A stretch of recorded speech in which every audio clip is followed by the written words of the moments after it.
to make this movie? They always make me go first. Guys.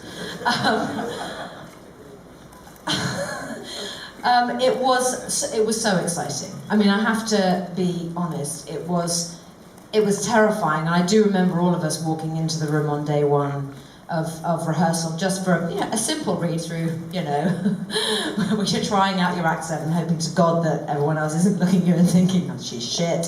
And I remember Michael and I sort of greeting each other, and there was a hug that I almost remember as being a little bit like sort of collapsing on one another, like you can let go of me now. Stop hugging me. Yeah, very much. Okay, we're going to get. Not even a case of we're in this together. It was just a case of let's just get through this. Okay, let's just get through this. But it was amazing, and what Danny did for all of us that I think made a huge difference and was key to the process was he pulled everybody into the rehearsal room. So it wasn't just a case of who was available and what scenes we happened to be doing. Where possible, which was the majority of the time, all of the actors, no matter how big or small their roles, were in that space together.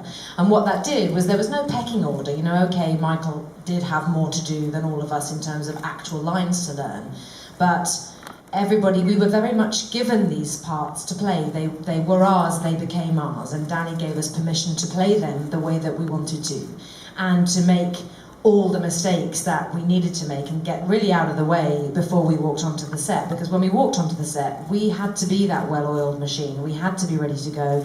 We had to have Sorkinese in our back pockets, and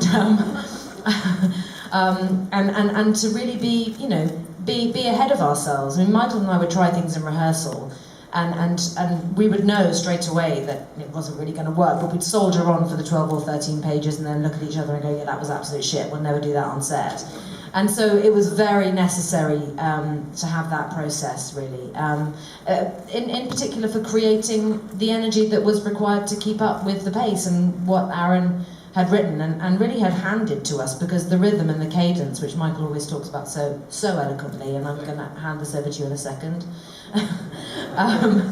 The rhythm is absolutely built in. It's written in. When there's a period mark, it's there. When there's a pause, you pause, and not for too long. So yeah, over to you, Fassby. I mean, I think it was exciting.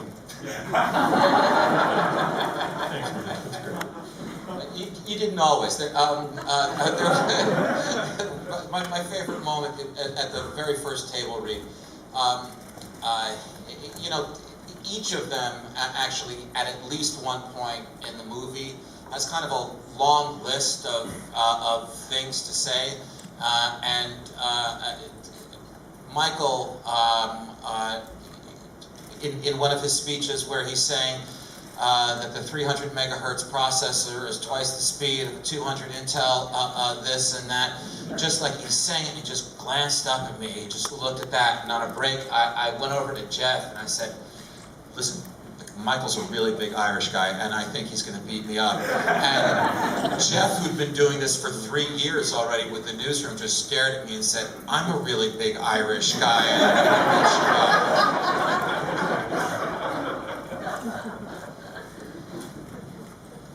Questions?